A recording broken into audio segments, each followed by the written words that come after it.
Well, Sláinte, how do you do, buckaroos? And how the heck? All right, I'm going to share a couple of things with you on this Tuesday.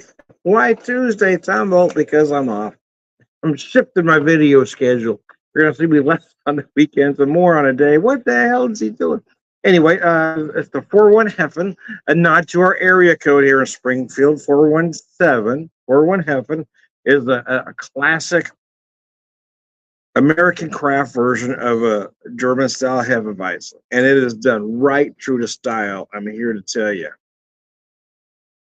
At 5%, the 417 area is known for cashew chicken, Route 66, and now Hefeweizen. This Hefeweizen will have your taste buds dancing. This is what beer is, a fruity delight. With hints of banana and clove, this will be refreshing sip. Yeah, I remember way back when. Not every place where, but I remember traveling to. I think it was '96, maybe. We went to Bellingham, Washington, and there in Western Washington, they always wanted to put a lemon in it. And then a few months later, they started doing it here because we're a little slow on the uptake here.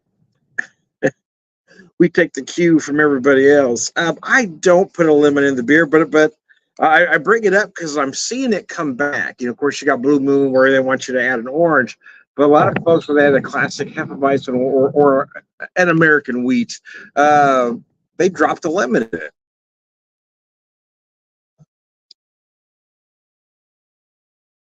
Oh man, I'm gonna show you how this beer pours. That's gorgeous. I happen to have a Hefeweizen glass handy, as you can see. Yeah, I didn't even realize it was there, to be honest with you. And then I was like, oh, wait a minute, that's not a Pilsner.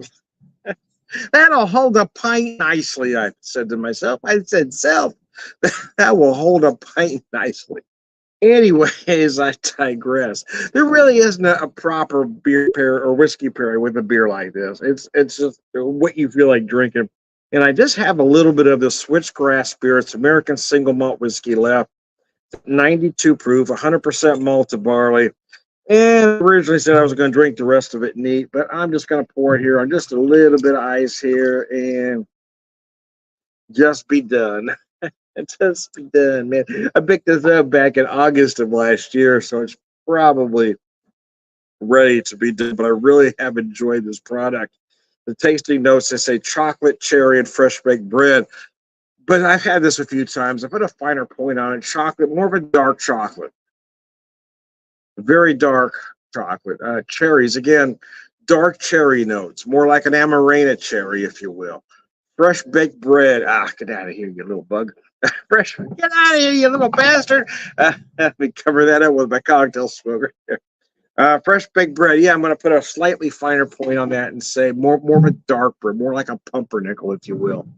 So I kind of forgot I had my Fly Beast out here, my cocktail smoker. So I think I am going to get kind of crazy. I got some oak wood out here because I was going to smoke a cocktail earlier, but didn't get around to it. Put some oak in there. I've learned after using this a little bit, yeah, you don't need to put a lot of wood in there. I kind of made that mistake earlier. But anyway, let me fire that wood up and get that cocktail smoking.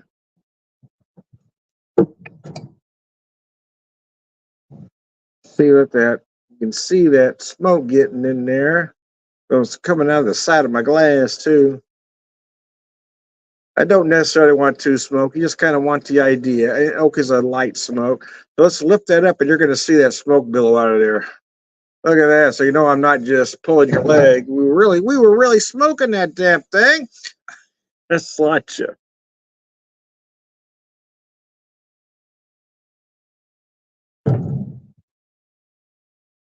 Oh, that's nice. That does add a little bit to it, man. That is really nice. Oh,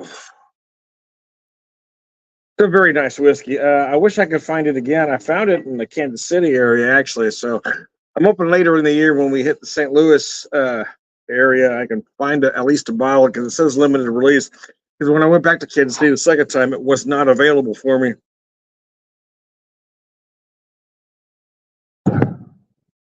This really is. Oh gosh, I forgot how much I like this beer.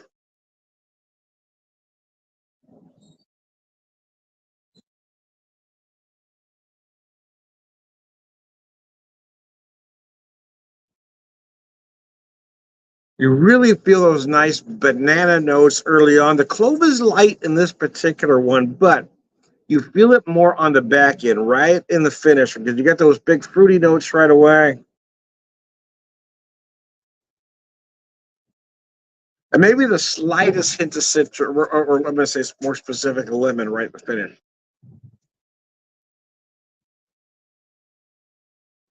Oh, that's delicious, man. It's just delicious. I don't care who you are. Oh,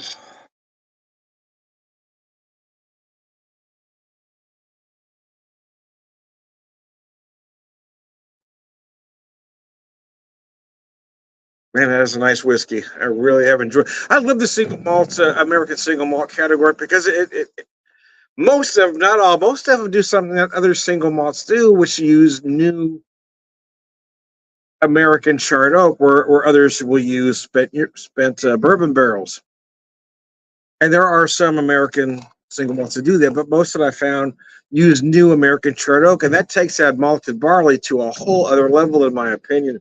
That you don't need that. So, Scotch uses that peat smoke malt, which gives you that very distinct taste. But using that barrel, the way they use it here, really brings out those flavors.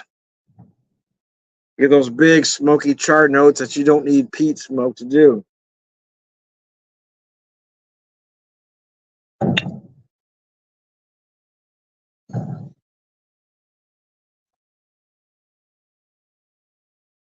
And somebody asked me about my whiskey taste the other day because somebody overhyped me up. uh, I'm not explaining I'm mostly a traditional bourbon guy, but I do appreciate other whiskeys. I like bourbon and American single malt whiskeys. He said Scotch. I said no. I'm going to leave Scotch to the pretentious. Oh, I'll be honest. I don't hate Scotch, but the truth is I don't like it as much as the others. Even the best Scotch that I've had.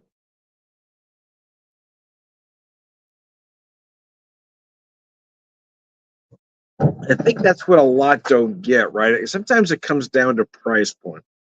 People tend to think the older the whiskey, the more expensive it is, the better it is. And that might have been the previous template, especially when you're talking about Scotch. But I don't think that's any longer true, to be honest with you. I've had many $50 bourbons better than their $100 counterparts. Let me walk that back slightly. That I like better.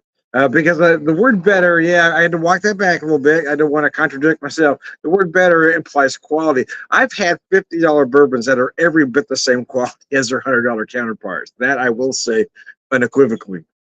Unequivocally? Anyways, you know what I mean.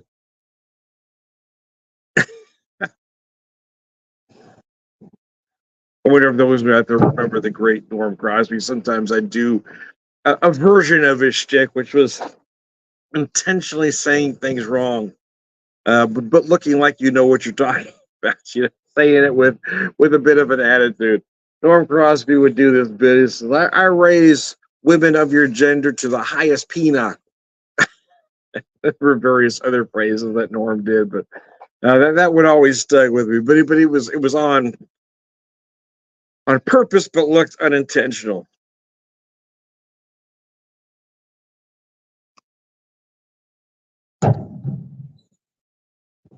I think that's something we're kind of missing today, right? It seems like everybody seems so literal. You can't make a joke like that without somebody going, "Really?"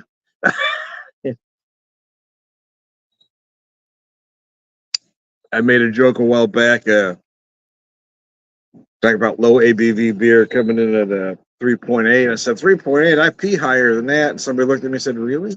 No, not really. Sometimes I feel like the younger generation is a sarcasm slash satire impaired. Then again, I think some of us maybe have gone through a lot. That's the only way we know how to cope. So we say things that we think are funny that only maybe a handful of people are going to think funny. And we have to hope that that handful of people are around us at that moment. We say those things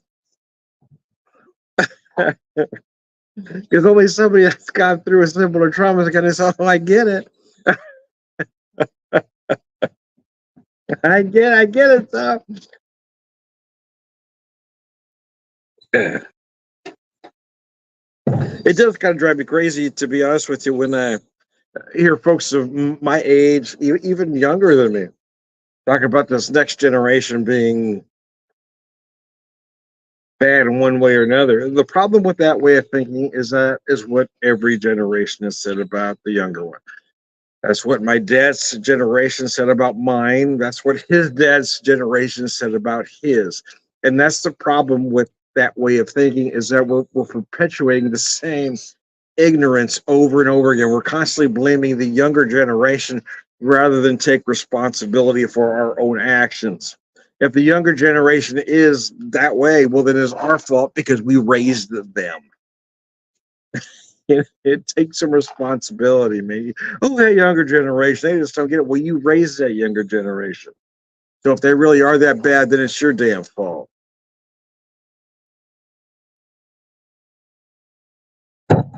I just wish we would stop perpetuating that same ignorance, right? Well, it's those young folks. That's not us. Really? Okay, because again, that's what my dad's generation said about ours, and then so on and so forth. It's never ending, folks.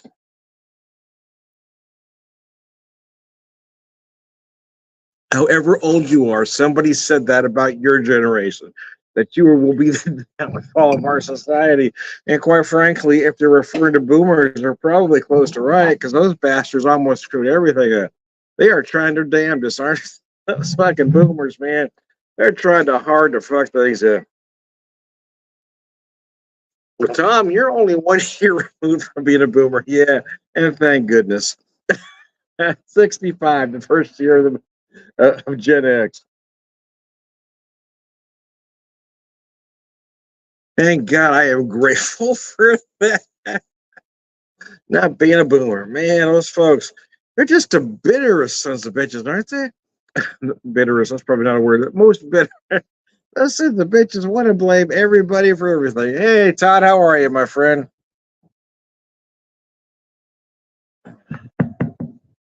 Had a Tuesday off, so I thought I'd pop on here.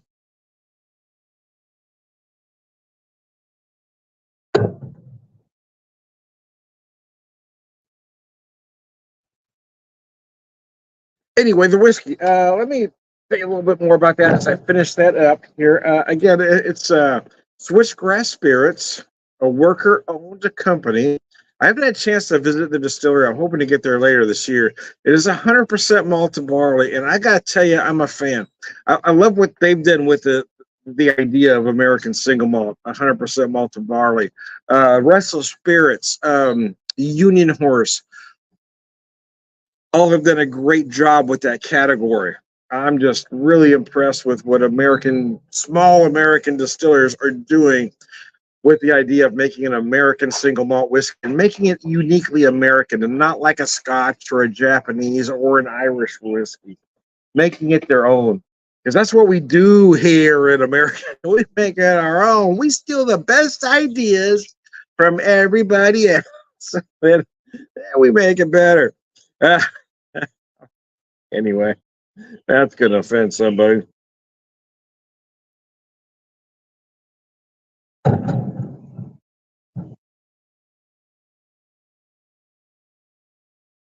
That's going to piss somebody off right there. That is. Anyway, anyways, I digress. Let me show this label one more time. For Badger Brewing,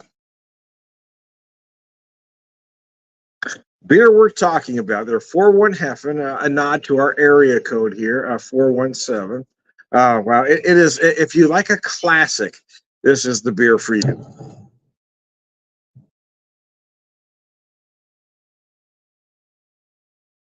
You know, it's interesting watching today's craft beer culture. You see breweries, small breweries having, a 6, 9, 12, sometimes more beers on tap. And back in the early days of the production breweries or even craft or brew pubs, there were microbreweries back then. The original brew pubs, most of them never had more than 4 styles, and they didn't have fancy names, right? It was a hef, it was an American wheat, it was a stout. A lot of the early brew pubs that I went to, anyway, most only had 4 beers on tap. There were some exceptions, but yeah, most only started with 4 beers. It was typically an American wheat, a stout, and then you could have 2 other, someone have another porter, someone have a Kolsch. You didn't see a lot of IPAs back then. Someone might have a pale ale. You didn't see a lot of lagers. It was hard for those early brew pubs to lager, so a lot of them would have, their version of a Kolsch, or they'd call it a Kolsch. How true it was that, I don't know, but it was as close as they needed something to get to that light American. And many breweries had a classic German style hef. A lot of them just did an American wheat, which is just, a dumbed down version of the style. But the funny thing is that seemed like enough. And now you walk into a brewery, they've got 12 beers on tap. You're thinking, is that all you got? And I think that's the problem. I think a lot of breweries kind of stretch thin, trying to make so many different beers instead of making maybe just a half dozen of them just perfect. And I think that's the problem with it. The business model as a whole right now is that brewers have to compete with other breweries. I don't know that a brewery really can get away with just making 4 beers right now, because folks are going to say, "I only got 4 beers." They're going to be classic styles, right? But there are so many styles and sub styles now that it really would be tough for someone just to say, "Well, we're just going to do 4 beers," because people are looking for something different than they were, back in the late 80s, early 90s. Everybody wanted a stout. Well, okay, beer drinkers wanted a stout. They wanted something light. So typically, if I wasn't drinking a hef or an American wheat, I was drinking a stout. I really didn't know much about the pale ale right away, to be honest with you. That's something I had to learn about. And then when I started seeing IPAs, I started, okay, what is that? But back then, early 90s pale ales and early 90s IPAs are quite different than what they are now. We didn't have those various sub-styles of IPAs. It was an IPA. There was no hazy, West Coast, black, red, cold. It was just an IPA, man. And I wish we could get back to that, where things didn't have so many sub-styles, right? When it was just good beer. But unfortunately, people that are going out aren't looking for just good beer. They want this very, very specific sub-style that they've come to like. We see more, I've been patting myself on the back here and others that I felt like we were more purists back then, right? We wanted just beer. We wanted a better beer.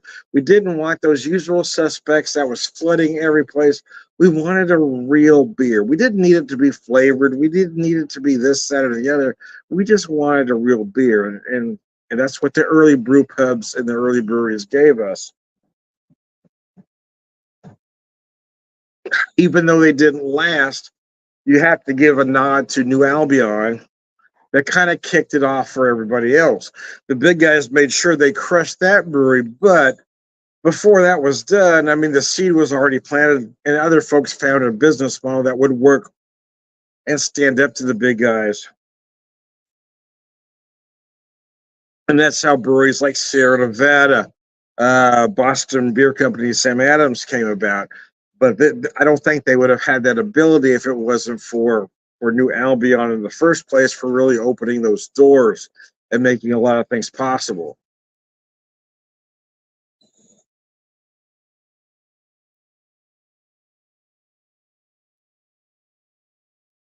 Well, it is staying lighter later here in the Ozarks, but it is starting to get a little buggy. So I'm going to take my happy ass on inside. I'm Tom the Whiskey Whisperer, Whiskey Evangelist, prolific whiskey drinker, purveyor of wisdom, and I'm also Tom the Beer Whisperer, Beer Evangelist, prolific beer drinker, purveyor of wisdom all around. Good guys, launch it.